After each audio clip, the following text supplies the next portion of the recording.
আসসালামু আলাইকুম রহমতুল্লাহ বরকাত। প্রিয় দর্শক বন্ধু, আবার চলে এলাম আপনাদের মাঝে নতুন কিছু ভিডিও নিয়ে। আজকে দেখাবো আপনাদের মাছ ধরার দৃশ্য, এক আজব কাহিনী। সুবহান আল্লাহ। দেখতে থাকুন, না দেখলে মজা আসবে না, দেখার পরে বুঝতে পারবেন। এক ক্ষেপণে কতগুলো মাছ ওঠে খালি দেখেন। সুবহান আল্লাহ। আসলে মাছ ধরা দেখতে খুব আনন্দ লাগে, সেই সাথে যিনি ধরে তাকেও খুব আনন্দ লাগে। আমিও আগে মাছ ধরতাম, আমার কাছে খুব ভালো লাগে মাছ ধরতে এবং দেখতে। দেখুন সুবহান আল্লাহ, কত মাছ দেখুন, মাছটা আবার চলে যাচ্ছে। আল্লাহু আকবার।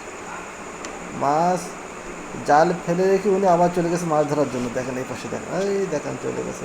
মানে এত পরিমাণ মাছ, আর উনি মাছের লোভ সামলাতে না পেরে ওই জালটা ওখানে রেখে উনি এখানে আবার চলে এসে মাছ ধরার জন্য। কিন্তু আসলে এখানে এতটা সুবিধা পাবে না যেভাবে উনি ওই খেবলা জালে সুবিধা পেয়েছে, ওরকম সুবিধা এখানে পাবে না। দেখেন উনি আবার চলে আসছে এখন মাছ ছাড়ানোর জন্য। ওর পাশে আর একটা ভাই আসছে মাছ ধরার জন্য, ওনাকে দেখে দেখেন কত মাছ সুবহানাল্লাহ। আর এই মাছগুলো দেখেন দর্শক, এগুলো হলো আপনার খুবই পরিচিত মাছ, যেগুলো আমাদের দেশের সবাই অনেকে খায় আর অনেকে আবার খায় না। তো খুব সুস্বাদু মাছ, পরিচিত মাছ, যেগুলো আমাদের দেশে চাষ করা হয়। তো এখানে দেখেন মাছগুলো হচ্ছে আপনার মনোসেক্স তেলাপিয়া বলা হয়।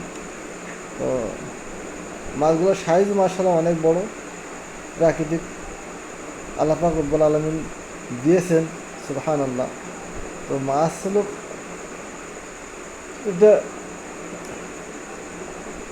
বিভিন্ন খালে বিলে নদী নালায় কত কত মাছ আল্লাহ পাক দিয়েছে সুবহানাল্লাহ, যেগুলো মানুষে খেয়ে শেষ করতে পারবে না কোনো সময়। কিন্তু আসলে ধরার জন্য কিছু টেকনিক থাকা লাগে এবং কিছু বুদ্ধি খাটানো লাগে। মাছ ধরার কিছু কৌশলও আছে এবং আরেকটা বিষয় আছে যে নসিব। আপনার নসিবে যদি থাকে আপনি মাছ পাবেন, নসিবে না থাকলে পাবেন না, এই দুটো বিষয়। তো দেখতে থাকেন। সুবহানাল্লাহ। ওই যে মাছটি দেখা চলে যাচ্ছে মাছ, মানে ওরা এখানে সহযোগিতা করার জন্য আরও যদি দু একজন লোক থাকতো তাহলে সবচেয়ে ভালো হতো।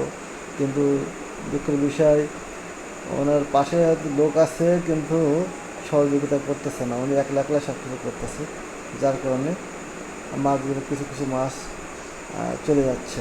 হ্যাঁ, দেখুন কত সাইজের মাছ। এই সুবহানাল্লাহ। এটা যে ডালা, যে মাছ ধরার যে রাখার যে পাত্রটা আছে